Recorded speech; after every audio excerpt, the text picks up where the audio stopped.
Well, it's an exciting time for the citizens of South Sudan. The nation, as we mentioned earlier, is set to become the world's newest country on July 9th. As officials make plans for the new nation's government and infrastructure, plans are also being made to get the country's youth more involved in sports and activities. And we're pleased to have with us in the studio today Makuac Teny Youk Jech, the South Sudanese Minister of Youth and Sports. Mr. Jech, thank you so much for joining us today. Thank you very much. Your first time in Washington and the U.S. Welcome. Hope you're having a good experience. Yeah, this is my first time to come to the United States of America. Well, welcome. Now, obviously, you're here as part of the State Department's International Visitor Leadership Program. Tell us a little bit about that.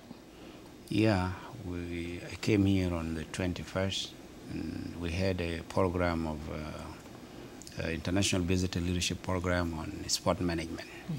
So we had to visit some of the sport firm, especially the facilities around. We went to George Mason University with Professor Ashrik, who is the director of Sport Management Center. So how far they have been developing the skill and the knowledge of the people and youth, especially on how they can go and establish themselves at the end of the day when they finish their university studies.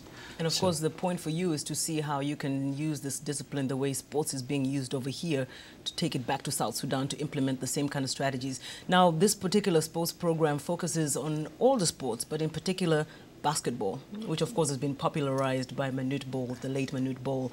Tell us what you hope would be your goals in terms of that back in Sudan. Yeah, our objective is to see to that how much the American started to organize the youth and the program of sports activities, and how can we benefit from that. So, and then we have, I have seen a lot of project facilities, and I believe when we go back home, we can make use of this.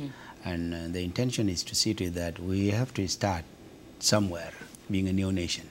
So having seen the facilities which are here, if at least we could start having a similar, I'm not going to say that they should be exactly the same, but at least something related to such activities. And then I believe that most of the institutions which I have met, they express interest that they can help and support the new coming up South Sudan state in the sports management and leadership program. Now, we heard earlier how there are so many challenges facing South Sudan. I mean, you're talking about the most basic of needs, healthcare, housing, employment. So now with sports, some people see that as recreational, an option. How do you see yourselves being able to introduce this to the people of South Sudan who are needy of so much more? And of course, it's going to need a lot of resources to build these basketball courts, tennis courts, whatever. Yeah, this is very important because we are introducing this thing to our people, telling them that it is not only government that you can work with, you can also do it with the public, private sector. So in private sector, that involves other business firms that we should have a partnership with, with some certain institution in sports. For example, we had a visit yesterday in Georgetown County. Prince Georgetown County, we have got a very big facility. So we want to see this, how can they make a similar partnership with one of our counties in South Sudan, for example. I see. So you're trying to establish partnerships. And of course, I also heard that you're trying to also encourage a lot of the South Sudanese who are here to return home. But we'll have to have you back on another show to talk more about that because we're out of time. But we wish you all the best in what you're doing. That's Minister Makuac Teny Youk Jech, South Sudan's Minister of Youth and Sports, and he joined us here in our studios today in Washington.